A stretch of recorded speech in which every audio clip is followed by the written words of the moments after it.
দোয়া কুনুত পারেন না বলে যারা ভয়েতে বেতের নামাজই পড়েন না, তারা শুনেন তিনটা কাজ আপনার জন্য রয়েছে।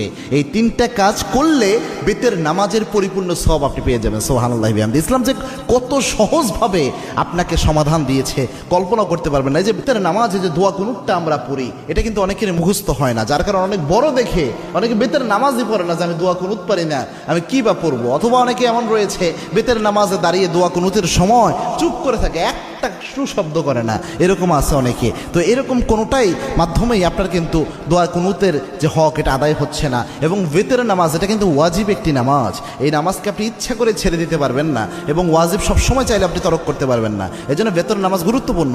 এবং কি আল্লাহর হাবিব সাল্লাল্লাহু আলাইহি ওয়াসাল্লাম বলতেন, ইন্নাল্লাহা বিতরুন ইউহিব্বুল বিতরা, আল্লাহ রাব্বুল আলামিন নিজে বেজরকে আল্লাহ রাব্বুল আলামিন নিজে ভালোবাসেন। সুবহানাল্লাহ। এবং আল্লাহর হাবিব সাল্লাল্লাহু আলাইহি ওয়াসাল্লাম সফর অবস্থায়ও প্রায় সময় চেষ্টা করতেন বেতের নামাজ যেন ছুটে না যায়। আল্লাহু আকবার। এই জন্য বেতের নামাজ মা বোন যারা রয়েছেন, বিশেষ করে আমার যুবক বাবা ভাইয়েরা যারা রয়েছেন এবং আমার বাবাজিরা যারা রয়েছেন, বেতের নামাজে আপনি দোয়া কুনুত পারছেন না, আপনি কি করবেন?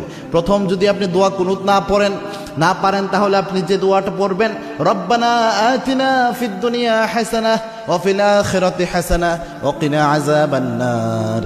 এই যে আয়াতের একটা অংশ, একটা দোয়া আল্লাহ রাব্বুল আলামিন দিয়েছেন, এই দোয়াটা আপনি প্রথম পড়ার চেষ্টা করবেন। বেতের যে সময়টা এই দোয়া পড়বেন, রব্বানা আতিনা ফিদ দুনিয়া হাসানাহ ওয়া ফিল আখিরাতি হাসানাহ ওয়া কিনা আযাবান নার। এটা পারলেন না ধরেন আপনি, তখন আপনি কি পড়বেন? আল্লাহুম্মা গফিরলি, আল্লাহুম্মা গফিরলি, আল্লাহুম্মা গফিরলি। এটা বারবার আপনি পড়তে থাকবেন, তাহলেও দেখবেন ইনশাআল্লাহ বেতরের হক আদায় হবে। 3 নাম্বার হচ্ছে আপনি পড়বেন আস্তাগফিরুল্লাহ, আস্তাগফিরুল্লাহ, আস্তাগফিরুল্লাহ। তিনটার যে কোনো একটা যদি আপনি পড়েন, আশা করা যায় ইনশাআল্লাহ বেতরের হক সাময়িকভাবে আদায় হবে। তবে এটা এই সময় পর্যন্ত, যতদিন পর্যন্ত আপনার মুখস্থ না হয়।